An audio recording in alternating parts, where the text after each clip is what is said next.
చేయాలి అంటే చక్కగా భూమి మొత్తం శ్రేష్టమైనటువంటి మట్టి కావాలి. ఎక్కడ దొరుకుతుంది శ్రేష్టమైనటువంటి మట్టి?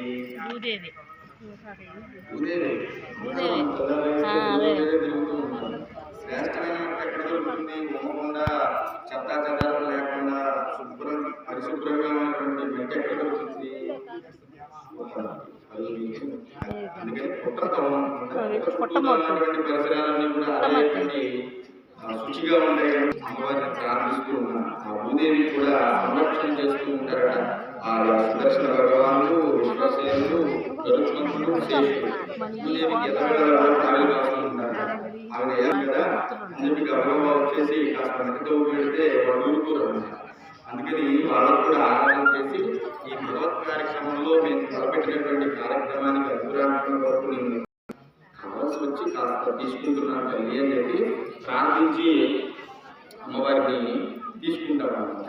అంటే మీరు మీకు ఎలా సంభాషించాలంటే ఏదైనా నూతనంగా వరి నాట్లు వేస్తున్నారు అనుకోండి, వెళ్ళేసి వర్షాలు పడ్డాయి కదా అని చెప్పి గబగబ వేసేది కదా, కాస్త కొబ్బరికాయ పెట్టి కాస్త పసుపు కుంకుమ వేసి నాట్లు వేసుకుంటారు. అట్లాగే మీరు ఎలా అయితే పూజించి చక్కని పంటను అందించాలని అమ్మవారిని ప్రార్థిస్తామో ఇక్కడ ఈ కార్యక్రమం అంతా కూడా దేవతల యొక్క అనుగ్రహం కలగడం కోసం జరిగేటువంటి అనుగ్రహాత్మక కొరకు ఈ తల్లిని తీసుకువెళ్తూ ఉన్నాం. అందరం కూడా చక్కగా ఆస్వాదంగా